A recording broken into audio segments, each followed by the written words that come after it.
One FIA decision nearly destroyed Lewis Hamilton's Belgian Grand Prix, yet the driver who suffered the most refused to blame him. George Russell's race ended after contact with Hamilton's Ferrari at turn 5, but instead of accusing his former teammate of reckless driving, Russell called it a simple racing incident. He admitted that Hamilton carried more responsibility, but insisted that the collision was not intentional. The FIA saw things very differently. The stewards declared Hamilton fully responsible and handed him a 5-second penalty, despite acknowledging that the Ferrari driver knew Russell was alongside him, attempted to leave enough space, and even tried to correct the car when it began to understeer. So why did the FIA punish Hamilton so harshly when Russell himself refused to? And did that decision cost Ferrari far more than just 5 seconds? To understand the controversy, it is necessary to go back to the opening moments of the Belgian Grand Prix at Spa-Francorchamps. The race began under difficult conditions after light rain had passed through the circuit earlier in the day. Large sections of the track remained damp, grip levels changed from corner to corner, and drivers had very little margin for error during the opening lap. At the front, Kimi Antonelli converted pole position into an early advantage. Behind him, Max Verstappen attacked aggressively through Eau Rouge and the run toward the Kemmel Straight, knowing that track position would become increasingly important as the race developed. Further back, however, the situation for George Russell was already becoming complicated. The track was still damp after light rain, grip levels were unpredictable, and the field remained tightly packed. Kimi Antonelli made a clean getaway from pole position while Max Verstappen launched an aggressive attack through Eau Rouge. Behind them, George Russell was already dealing with serious problems. After the race, Russell explained that his problems had started almost immediately. According to the Mercedes driver, the battery system on his car failed to recharge correctly after turn 1. That technical issue had major consequences because the long Kemmel Straight places enormous importance on electrical deployment and top speed. The Mercedes driver later revealed that his battery system failed to recharge properly at turn 1, leaving him without energy deployment along the Kemmel Straight. On a circuit where straight-line speed is critical, Russell suddenly found himself defenseless as multiple cars swept past him. Without the expected power boost, Russell found himself under pressure from several competitors. Cars behind closed rapidly, forcing him to defend and attack simultaneously as the field approached one of the most technical sections of the circuit. That technical issue placed Russell in the middle of a fierce battle heading into turn 5. Hamilton defended the inside line while Russell attacked around the outside and established enough overlap to earn racing room under FIA guidelines. The battle quickly became one of the defining moments of the race weekend. Hamilton, now driving for Ferrari, held the inside line as the two former Mercedes teammates entered the corner. Russell positioned his car around the outside and created significant overlap before the apex. At that point, the conditions of the track played a crucial role. The surface remained slippery, and Hamilton's Ferrari did not respond exactly as intended. As he rotated the car toward the apex, the front tires lost grip. As Hamilton turned into the corner, his Ferrari developed understeer and drifted wide. The front left wheel of the Ferrari made contact with Russell's Mercedes, sending Russell spinning into the gravel and ending his race instantly. Russell's afternoon was over within seconds.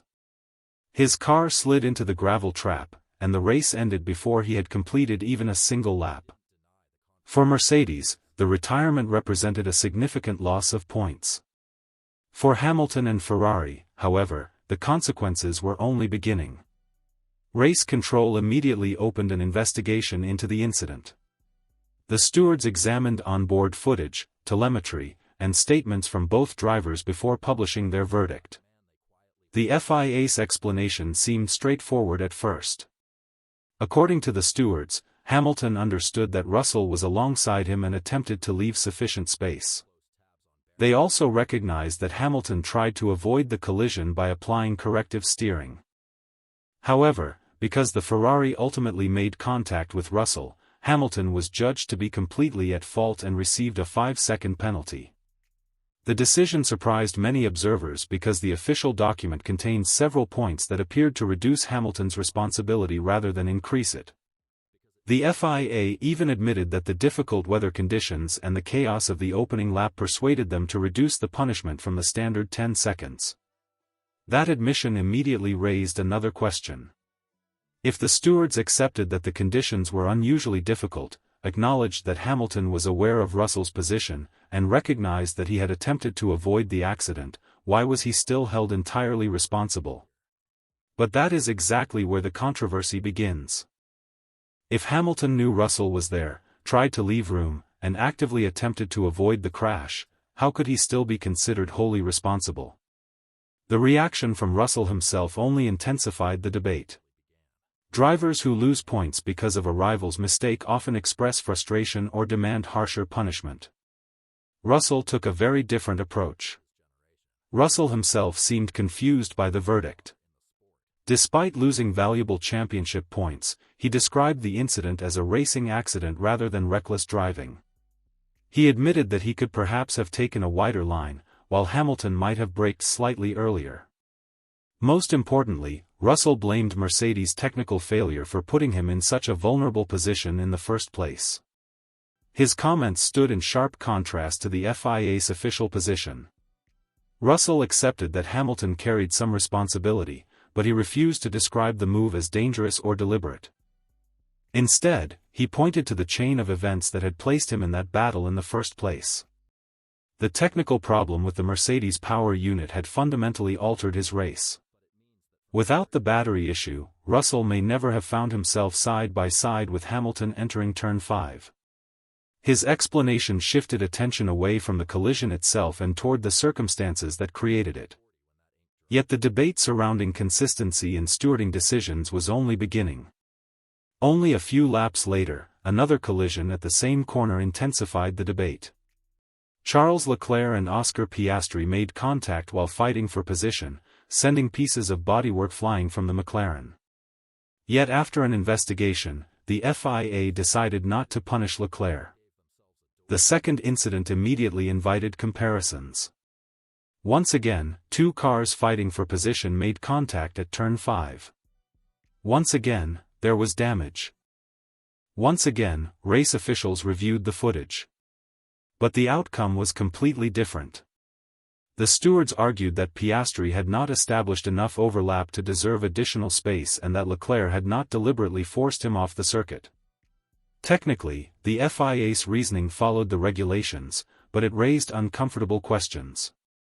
The comparison between the two incidents became impossible to ignore. In Hamilton's case, the stewards accepted that there was no aggressive intent and that he had genuinely tried to avoid contact, yet they still imposed a penalty. In Leclerc's case, the absence of intent played a major role in clearing the Ferrari driver completely. For many fans, the difference between the two decisions felt inconsistent. The FIA maintained that each incident had unique circumstances and that the regulations had been applied correctly in both situations. However, the contrasting outcomes fueled discussions about how responsibility is assigned during wheel-to-wheel racing. Hamilton, meanwhile, had little time to think about the controversy because his Ferrari had suffered damage in the collision with Russell. Hamilton's problems did not end there.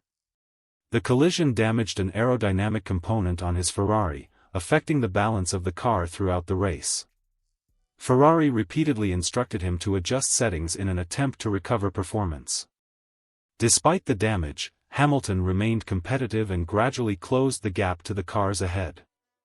Throughout the middle phase of the race, Ferrari attempted to minimize the impact of the damage. Engineers communicated constantly over the radio, suggesting adjustments to brake balance, differential settings, and energy deployment. The challenge became even greater as pit stop strategies began to unfold across the field. As pit stop strategies unfolded, Ferrari delayed both of its drivers in an attempt to gain an advantage. The team faced a difficult calculation. They needed to serve Hamilton's penalty, repair the balance of the car, and maintain track position against rivals who were closing rapidly. When Hamilton eventually entered the pit lane, another problem emerged. When Hamilton finally entered the pits, the FIA penalty created even more complications. Not only did he have to sit still for 5 seconds, but Ferrari also failed to complete the front-wing adjustment that Hamilton had specifically requested. The delay caused by the penalty left Ferrari's mechanics with limited time to complete all the necessary changes. As Hamilton accelerated out of the pits and rejoined the race, he quickly realized that something had gone wrong. Over team radio, Hamilton asked, "Did you put front wing in or not?" His engineer replied, "We didn't manage." Hamilton's response was instant, "Yeah, I can't turn the car." That exchange captured the scale of Ferrari's problem. Hamilton was no longer dealing with a simple time penalty. He was now driving a damaged car with unresolved balance issues while trying to recover positions in one of Formula One's most demanding races. That moment proved crucial. Hamilton was now carrying aerodynamic damage, serving a penalty, and driving a Ferrari that still suffered from severe balance problems. Yet somehow, he continued to push forward. The seven-time world champion adjusted his driving style and began reducing the gap to the cars ahead. Every lap required careful management of tire wear, energy deployment, and corner entry speeds. Despite the compromised car, Hamilton's pace remained competitive. Lap after lap, he hunted down Oscar Piastri and eventually completed the overtake in the closing stages of the race. Hamilton crossed the line in fourth place, only 1.7 seconds ahead of the McLaren and just outside the podium positions. The final classification immediately reignited the discussion surrounding the FIA's decision. A 5-second penalty on paper may appear relatively minor, but the consequences extended far beyond the official sanction. Looking at the final results, it is tempting to argue that Hamilton would have finished on the podium without the FIA's decision. Of course, motorsport is never that simple. Removing the penalty would have changed Ferrari's strategy, pit stop timing, and the battles that followed. No one can know exactly how the race would have unfolded. Formula One races are built around interconnected decisions. A different pit stop window changes tire temperatures. A different strategy changes traffic patterns. A different sequence of events creates different overtaking opportunities. What can be measured, however, is the number of complications created by the penalty. What is certain, however, is that the 5-second penalty cost Hamilton far more than the official number suggests. It disrupted his strategy, complicated his pit stop, prevented an important front-wing adjustment, and forced him to fight back under extremely difficult conditions. Ferrari lost valuable time during the stop. Hamilton rejoined behind cars he might otherwise have challenged earlier. The team missed an aerodynamic adjustment that the driver had specifically requested. Every one of those factors altered the course of his race. The FIA, for its part, maintained that the regulations had been applied correctly. The FIA insists that it merely applied the rules, and there is no evidence to suggest that Hamilton was deliberately targeted. Even so, Russell's response continues to raise difficult questions about the balance between intent, consequence, and responsibility in modern Formula One. But George Russell's reaction leaves one important question unanswered. If the driver who lost everything in the collision still considered it a racing incident, why did the stewards insist that Hamilton was entirely to blame? Was the penalty the correct interpretation of the regulations, or did the FIA punish the outcome rather than the action itself? That debate extends beyond a single race at Spa. The Belgian Grand Prix highlighted how small differences in interpretation can have major consequences for championship battles, team strategies, and final results.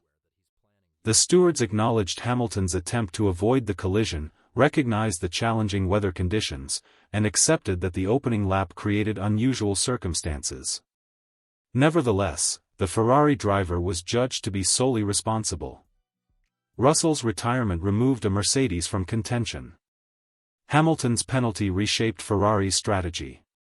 The comparison with the Leclerc-Piastri incident intensified concerns about consistency. And Hamilton's radio message, "Yeah, I can't turn the car," revealed how quickly a single decision can transform an entire race. Whether the FIA reached the correct conclusion remains a matter of debate. What cannot be disputed is that one incident at Turn 5 changed the trajectory of the Belgian Grand Prix for both Ferrari and Mercedes, and George Russell's refusal to condemn Lewis Hamilton ensured that the controversy continued long after the checkered flag fell.